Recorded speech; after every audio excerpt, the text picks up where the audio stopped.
চিনেন? ওই যে একটা বক্সের মধ্যে মাছগুলো ঘোরাঘুরি করে, দেখেছেন বাসায়? এরা কেন ঘোরে, কখনো জিজ্ঞেস করেছেন নিজেকে যে ওরা কেন একই রাস্তায় বারবার ঘোরে? হ্যাঁ বলেন।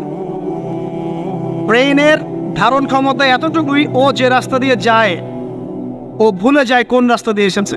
ওই জন্য প্রতিবার এই রাস্তাকে ওর কাছে নতুন বলে মনে হয়। এত স্বল্প জ্ঞান আল্লাহ পাক ব্রেন তাকে দিয়েছে, কিন্তু তারপরেও সে আল্লাহর অবাধ্যতা করে না, কিন্তু সে আল্লাহর ইবাদত করে। ওই মাছও আল্লাহর ইবাদত করে।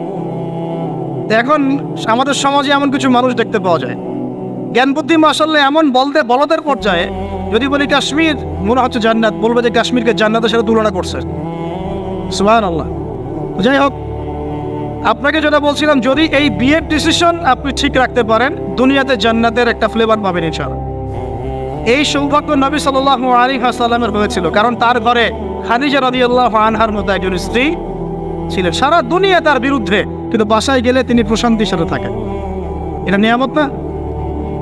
আর নূহ আলাইহিস সালাম, সারা দুনিয়ার সাথে লড়তে হয়, বাসায় এসে আবার ওয়াইফের সাথে লড়তে হয়।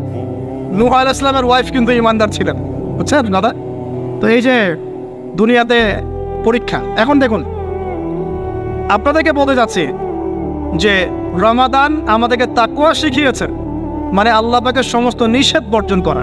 একটা হাদিস বলি, আপনি বুঝতে পারবেন। আল মুমিন, মুমিন মুসলিম, আল মুমিন আল মুসলিম মান সালিমাল মুসলিমুনা মিন লিসানিহি ওয়া ইয়াদিহি, যার হাত এবং জবান থেকে অন্য মুসলিম নিরাপদ থাকে।